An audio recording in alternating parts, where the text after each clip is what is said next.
सभी का स्वागत है इस भाग में और सभी दर्शकों को मेरा शून्य ओम।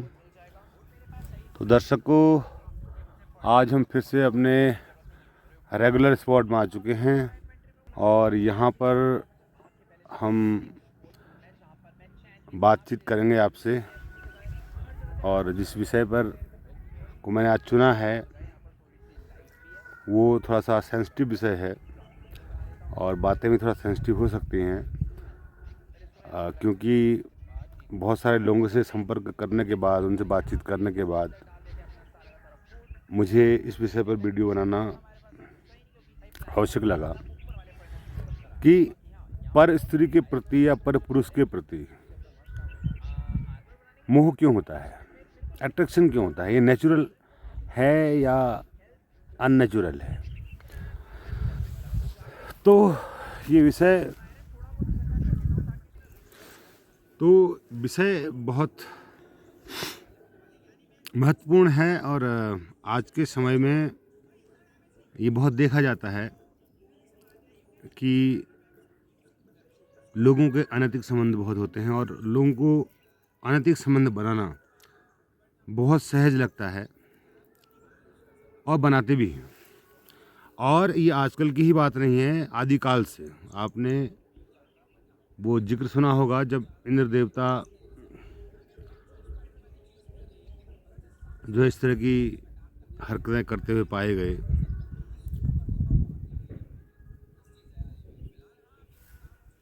तो या और भी कई देवी देवता इस तरह की हरकतें, जैसे ब्रह्मा का सरस्वती अपनी पुत्री से आकर्षित हो जाना आदि आदि। तो प्रकृति ने जो पुरुष और स्त्री के बीच में आकर्षण बना रखा है वो बहुत गहरा बना रखा है। आपके मन में स्त्री के शरीर के प्रति जो उत्तेजना है या स्त्री के मन में पुरुष के प्रति जो उत्तेजना है वो बहुत गहरी है। ये प्रकृति द्वारा बनाया गया है और प्रकृति से पार कुछ भी नहीं है। अब यहाँ पर मैं दोनों बिंदुओं पर चर्चा करूँगा कि ये चीज़ ठीक है, उसके पक्ष में मैं तर्क दूंगा, और ये चीज़ गलत है, उसके पक्ष में तर्क दूंगा, और उसके बाद निर्णय आप पर छोड़ दूंगा कि आप क्या करेंगे। तो पहले ये देखते हैं कि ये अनैतिक संबंध जो भी हैं सारे गलत हैं। अगर आपकी शादी किसी स्त्री से हो चुकी है और आपने सोच समझकर शादी की है तो फिर आपको अपनी स्त्री से ही शारीरिक संपर्क करना चाहिए, अन्य स्त्रियों से संपर्क नहीं करना चाहिए और नहीं उनके प्रति आपके मन में कोई आकर्षण होना चाहिए। ऐसा तो मैंने कह दिया, पर मेरे कहने मात्र से ही आपके मन में आकर्षण खत्म नहीं हो जाएगा। क्योंकि अगर आपकी स्त्री थोड़ा सा असुंदर है तो आप सुंदर स्त्री को देखते हैं या किसी सुडौल देह वाली स्त्री को देखते हैं तो आपके अंदर आकर्षण पैदा हो जाता है और आप उसे पाना चाहते हैं और उसके साथ आप संभोग करना चाहते हैं। लेकिन कभी आपने कभी सोचा कि जो आनंद है, जो सेक्स करने में जो आनंद है, वो आनंद स्त्री के द्वारा दिया जाता है या हमारे भीतर से स्वयं आता है? तो ये बात आपको जाननी चाहिए कि जो सेक्स का आनंद है वो हमारे भीतर जनरेट होता है, हमारे भीतर प्रकट होता है। उसके लिए स्त्री कोई मायने नहीं, कोई भी स्त्री हो, वो आनंद उतना ही आएगा जितना आपके अंदर है आनंद। लेकिन मन को ये भ्रम होता है कि हम किसी पर स्त्री से संभोग करेंगे तो हमें ज़्यादा आनंद आएगा। ऐसा बिल्कुल नहीं है। ये एक इतना बड़ा भ्रम है जिस भ्रम में सभी पुरुष फंसे रहते हैं, सभी स्त्रियां फंसी रहती हैं। हाँ, इतना है कि वो व्यक्ति आपके लिए नया है, ज़रूर आपके लिए अनजाना है। आपकी पत्नी आपको जानते हैं, रोज़ आपसे मिलते हैं, रोज़ मिलने से, उसको जानने से, उसके करीब रहने से मन उसकी महत्ता को कम कर देता है। इसीलिए वो आनंद भी वहाँ सेक्स में कम हो जाता है। और एक नई स्त्री जब आपके संपर्क में आती है तो वो आपके लिए अनजानी है, आपके मन के लिए, तो वो आपको ज़्यादा आकर्षित दिखाई पड़ती है। जबकि आनंद दोनों स्थितियों में बराबरी है, क्योंकि हर नारी की देह एक सी होती है और संभोग की प्रक्रिया भी एक सी होती है और सेक्स का जो आनंद है वो आपको उतना ही आएगा, लेकिन भ्रमवशात आपको अधिक लगता है। तो इसीलिए मेरे हिसाब से ये गलत है। दूसरा गलत क्यों है? क्योंकि इससे कई घर टूट जाते हैं। माना आपका जिस परिस्थिति से संपर्क है उसके पति को पता चल गया तो प्रॉब्लम है, और उस पत्नी को आत्मग्लानि की भाव भी प्रकट हो सकता है कि मैं अपने पति के साथ धोखा कर रही हूँ, ये भी गलत है। चाहे आप पुरुष हैं और आप किसी लड़की के प्रेम में हैं तब भी आप उसके साथ धोखा कर रहे हैं, तो इसी स्थिति में ये जो है गलत है। और आपको ये समझ लेना चाहिए कि आनंद एक सा ही है। आप अपनी पत्नी के साथ संभोग करें या किसी परिस्थिति का संभोग करें, तो आप परिस्थिति में नाहक ही श्रम उठाते हैं, नाहक ही एक अपने लिए उलझन उठाते हैं, नाहक ही जिम्मेदारी उठाते हैं, जिसकी कोई भी आवश्यकता मुझे दिखाई नहीं पड़ती। और इसके अलावा इसमें इन प्रकरणों में कई डिवोर्स हो जाते हैं, कई मर्डर हो जाते हैं। आपने देखा होगा, सुना होगा, जो ये गैर परंपरागत रिश्ते हम बनाते हैं तो ये एक प्रकार से विषाक्त होते हैं, और थोड़ी देर के लिए आपको आनंद ज़रूर आता होगा, लेकिन कितने घर इससे बर्बाद हो जाते हैं, कितने लोगों की ज़िंदगी इससे बर्बाद हो जाती है। तो इसीलिए अगर जब कभी भी आपके दिमाग में ख्याल आए कि मुझे पर स्त्री के साथ संपर्क रखना चाहिए या संपर्क बनाना चाहिए, तो आपको इन बातों का विशेष ध्यान रखना चाहिए कि किसी का उससे घर न टूटे, का जो है कोई परेशानी ना हो, किसी किस्म की दिक्कत ना हो।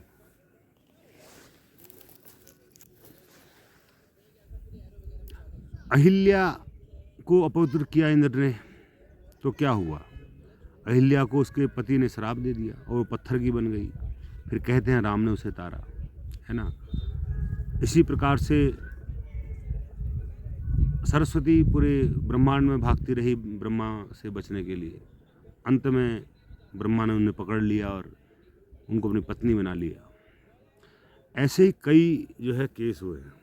और यहाँ तक मैंने अपने गांव के किस्से देखा, अपने गांव में मैंने ऐसा देखा है, व्यभिचार की पराकाष्ठा देखी है। कोई भी स्त्री सुरक्षित नहीं, कोई भी स्त्री परपुरुषगामी नहीं। सारी स्त्रियां लगभग 90% परपुरुषगामी स्त्रियां मैंने देखी।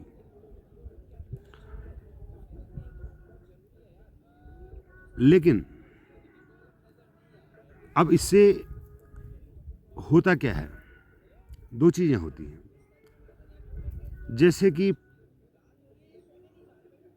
अब मैं इसके जो उजागर पक्ष हैं उनकी तरफ जा रहा हूँ। रोज़ एक ही आदमी से अगर आप मुलाकात करें, बात करें, तो एक नीरसता, एक उबाऊपन आ जाता है। तो इस स्थिति में प्राकृतिक रूप से मनुष्य दूसरी तरफ झुकता है, और दोनों ही झुकते हैं। उनको उसमें ज़्यादा रस मालूम पड़ता है। मैंने बताया रस क्यों आता है। रस एक भ्रम के कारण आता है, इल्यूजन के कारण आता है। जैसे रेगिस्तान में आप देखते हैं दूर कहीं पानी है, लेकिन जब जाते हैं वहाँ पानी नहीं है। पानी देखने में बड़ा सुख पैदा होता है, अरे पानी, बड़ी आशा पैदा होती है कि रेगिस्तान में आपको पानी मिल गया, लेकिन वहाँ पानी होता नहीं है। उसी प्रकार से उसी सुख का आपको मृग मरीचिका होती है कि परिस्थिति में, पर पुरुष में आपको आनंद आएगा।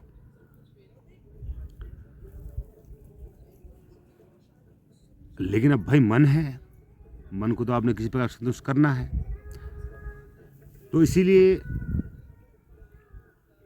आपने सहज रूप से अगर कोई रिश्ते बने, सहज रूप से कहने का अर्थ ये है कि जिसमें किसी भी पक्ष का कोई नुकसान ना हो, किसी पक्ष में कोई आघात न पहुँचे, तो सहज रिश्ते आप अपने सोच के हिसाब से बना सकते हैं। मैं इसकी परमिशन नहीं दूंगा, क्योंकि मैंने खुद अपने जीवन में कोई इस तरह का व्यभिचार नहीं किया है, और मैं इस बात को पूर्णतः समझ चुका था कि ये एक भ्रम है और कुछ नहीं है। और आज जब भी मैं किसी परिस्थिति को देखता हूँ तो मेरे लिए स्त्री का बोध ही आता है, और उसके प्रति आकर्षण का कोई बोध नहीं होता है, क्योंकि मैं उससे पार हो चुका हूँ। मैं इस आकर्षण से पार हो गया हूँ, समझ से अपनी। लेकिन आप सामान्य व्यक्ति, अगर कोई आपत्ति न हो, कोई परेशानी न हो दोनों पक्षों को, तो वो संबंध स्थापित किए जा सकते हैं, उसमें किसी कोई दिक्कत नहीं है। लेकिन अगर आप संबंध स्थापित करते भी हैं तो वहाँ पर आपको ये ध्यान रखना है कि मुझे इस आकर्षण से मुक्त होना है, इसीलिए मैं ये संबंध स्थापित कर रहा हूँ, ताकि मैं समझ सकूं कि मुझे क्या क्या डिफरेंस रहा उसमें और इसमें, और क्या मेरे मन का भ्रम है जो मुझे आनंद महसूस हो रहा है, या वाकई में मुझे आनंद आया। तो इस बात का आप विशेष ध्यान रखें, क्योंकि मैंने एक ऐसे व्यक्ति के बारे में सुना है कि जिसने लगभग अपने जीवन में 200 या 250 से ज़्यादा से अलग अलग स्त्रियां भोगी थी, और अंत के 53 ईयर की उम्र में वो सेक्स से एकदम क्या हो गया, विरक्त हो गया। जबकि सेक्स का पोटेंशियल उसके अंदर था, लेकिन उसको स्त्री जाति से ही उबाऊपन आ गया, उसको शांति नहीं मिली। पहले उसे लगा कि हाँ इसमें और आनंद आएगा, धन भी उसने खूब कमाया, स्त्रियों को भी खूब भोगा, लेकिन वो अंत में निराश ही मरा। तो यानी कि मतलब क्या है, जो 200-250 स्त्रियाँ भोग सकता है, तो आपसे तो कहीं ज़्यादा ही उसने भोगी होंगी, तो उसको भी अंत में निराशा हाथ लगी। तो आप क्यों जानबूझकर उस निराशा के मार्ग में चल पड़े हैं, जहाँ पर जाने से आपको निराशा ही मिलेगी। अब अगर आप फिर भी जाना चाहते हैं तो आप जाएं, फिर भी अगर आप इतना बताने के बाद भी अगर आप जाना चाहते हैं, हाँ समझ के साथ जाएं, होश के साथ जाएं, तो शायद हो सके कि एक स्त्री पर स्त्री में ही आपका वो टारगेट पूरा हो जाए, और आप फिर किसी और परिस्थिति की तरफ आपका न मन जाए न ध्यान जाए।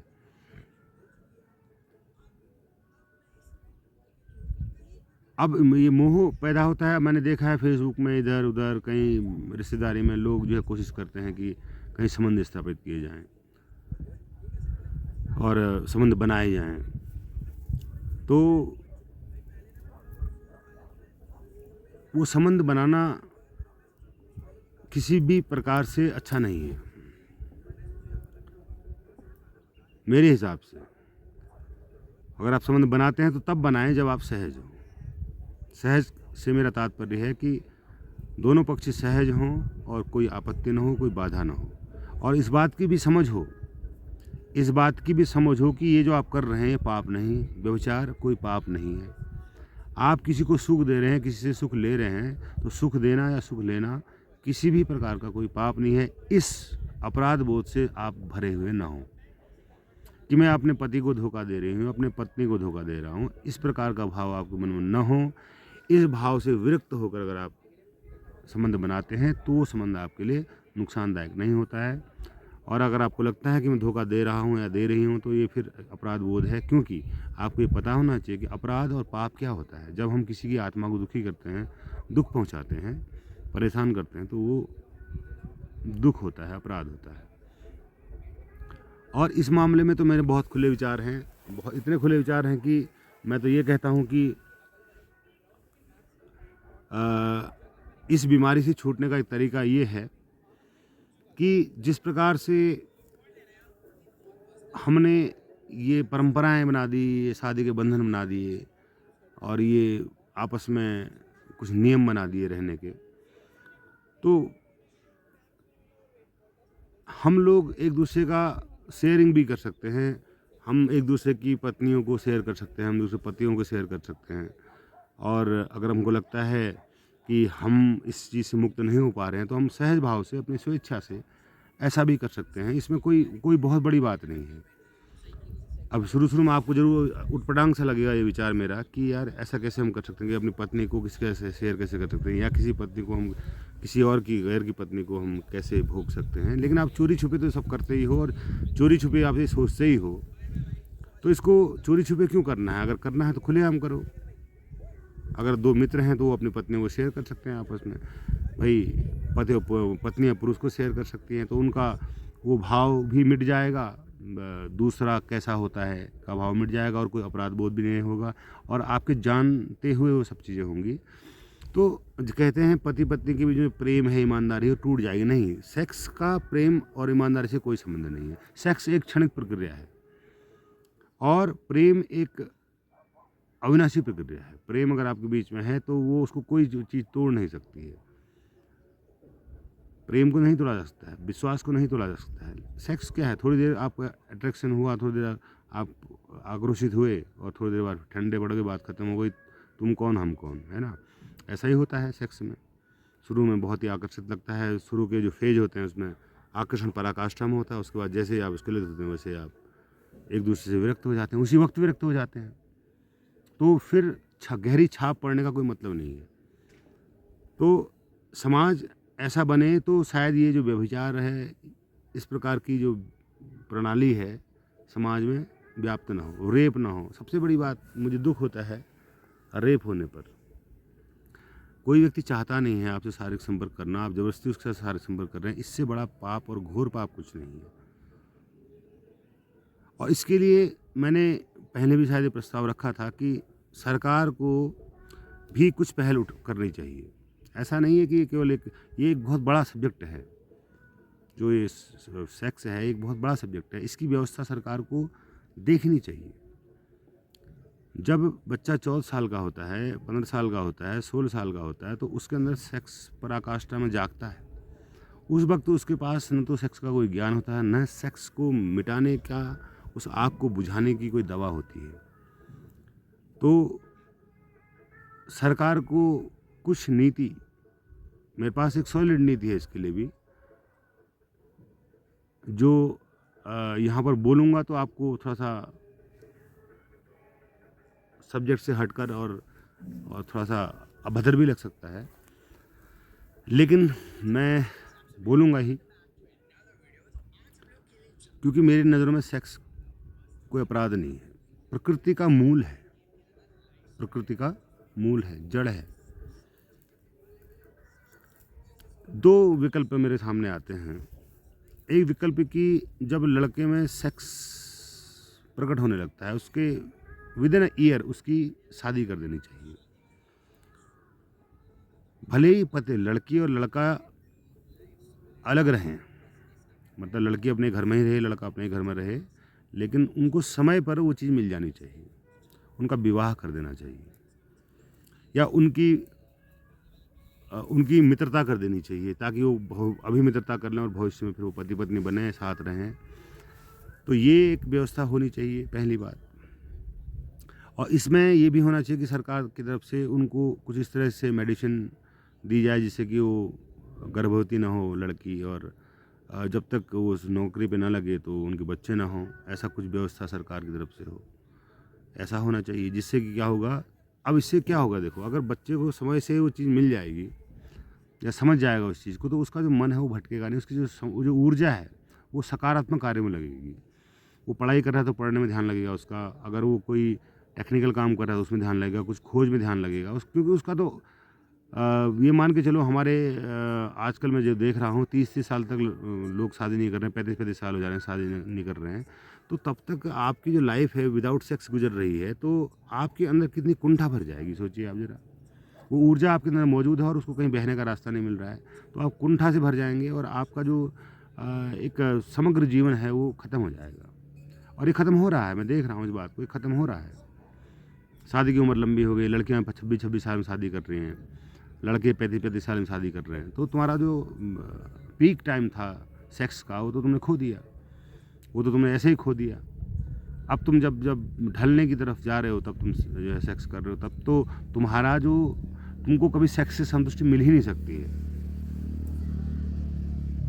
और हाँ, अगर आदमी को सही समय से सेक्स मिल जाए तो वो सेक्स से बहुत जल्दी मुक्त हो जाएगा। मैं तो ये कहता हूँ कि अगर वो 15 साल में उसको सेक्स मिल रहा है तो वो 30 साल में सेक्स से मुक्त हो जाएगा, हमेशा के लिए भर जाएगा उसका दिल सेक्स से और इन चीज़ों से, और तब वो अपने जीवन में वो समग्र विकास कर सकता है, वो ध्यान कर सकता है, वो सीकर हो सकता है, वो स्पिरिचुअल सीकर हो सकता है, वो साइंटिस्ट हो सकता है, वो एक अच्छा लेखक हो सकता है, वो अच्छा राजनेता हो सकता है।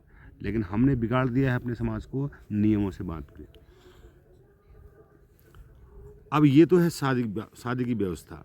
अब लेकिन और दूसरा सरकार को, जैसे पहले होता था, मंदिरों में देवदासियाँ होती थी और वैश्याएँ होती थी, तो वो लोगों की सेक्स की भूख मिटाया करती थी। तो अभी भी ऐसी व्यवस्था सरकार की तरफ से होनी चाहिए कि भले सरकारी ही सही वैश्यालय बने, जहाँ पर ये सेवा दी जा सके, और जो रेप करने का जो जिनका माइंड होता है, जिनके अंदर बहुत ज़्यादा अग्नि जल रही है सेक्स की, जो 2-3 साल के बच्चों को रेप कर जाते हैं, वो वहाँ जाकर अपनी प्यास बुझाएं। और रेप करने वालों को जो दंड होना चाहिए वो मैंने भी अपनी पुस्तक आइडियल सोसाइटी में लिखा हुआ है कि उसको कैसे उसको दंडित करना चाहिए। उस पुस्तक में आप कभी अगर आपके सामने आएगी तो पढ़िएगा ज़रूर। मैंने सब दंड विधान उसमें लिखा हुआ है, किस किस कर्म की क्या सज़ा होनी चाहिए। अब जो ये रेप करने वाला बेचारा है उसकी मजबूरी समझिए। एक सेक्स एक ऐसी आग है जो अगर किसी के अंदर लगती है ना तो फिर वो अंधा हो जाता है, फिर वो कुछ नहीं देखता है, बस उसको बुझानी है वो आग किसी प्रकार से। अब वो प्रकृति ने उसको दे रखी है, उस बेचारी गलती की है, आप उसको सजा दे देते हो। उसके लिए व्यवस्था करो, तुम सिस्टम हो, तुमने एक सिस्टम बनाया है तो उसके लिए व्यवस्था करो। और व्यवस्था करोगे तो सेक्स उसको मिल जाएगा, तो फिर वो ऐसा नहीं करेगा। फेसबुक में लोग सेक्स ढूंढते रहते हैं, किसी लड़की की आईडी से कहीं से इधर से उधर से दूर दूर से जो है सेक्स ढूंढते रहते हैं। तो आपको इसके लिए व्यवस्था करनी चाहिए। अब व्यवस्था तो है नहीं, तो अब आपके क्या विकल्प है। जो लोग नहीं कर पाते हैं, जो लोग अपने लिए व्यवस्था नहीं कर पाते हैं, पहली बात तो हमारे बड़े बड़े जो महानगर हैं वहाँ हर जगह आपको वैश्यालय मिल जाएंगे। तो आपको क्या करना है, और आपको कॉल गर्ल्स मिल जाएंगी। तो आप कभी जो है सेक्स के लिए ही सही 10-15 दिन छुट्टी लो अपने काम से और सेक्स की पूर्ति करके आओ। जाओ जहाँ घूमना है वहाँ घूमो और अपने सेक्स का समन करके आओ, और यहाँ जहाँ तहाँ सेक्स मत ढूंढते रहो, क्योंकि समाज में तो ढूंढना थोड़ा मुश्किल होता है, और मुश्किल भी होता है, और अगर मिल भी जाए तो वो रिस्की भी होता है। तो इससे बेहतर है कि आप जो है उसको पेड सेक्स का यूज़ करो। और इन सब बातों में सबसे इम्पोर्टेंट बात जो है मैं अब आपसे कहने जा रहा हूँ कि हर क्रिया के प्रति आप जागरूक रहो, होशपूर्वक रहो। ऐसा नहीं कि अंधे बनकर आप सेक्स कराओ और फिर दोबारा भूख लगाए। आपको खाना ऐसे खाओ कि कम से कम 24 आवर तो आपकी भूख मिटे रहे। तो इसका जो भोजन है, हम लोग इस भोजन को करने का तरीका भी बिल्कुल नहीं जानते हैं। हम इसको ऐसे करते हैं जैसे बस फटाफट खाओ, भूत की तरह खाओ और छोड़ दो, उसके बाद फिर भूख लग जाए, फिर खाओ, फिर छोड़ दो। इसमें हम फंसे रह जाते हैं।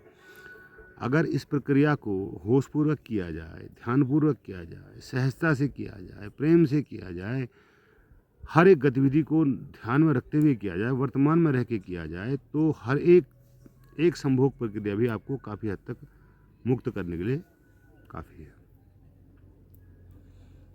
आप जीवन में अगर एक दिन भी, एक बार भी ढंग से संभोग कर लेंगे तो आप दोबारा संभोग करने का आपका कभी मन नहीं होगा। मैं आपको लिखित दे सकता हूँ।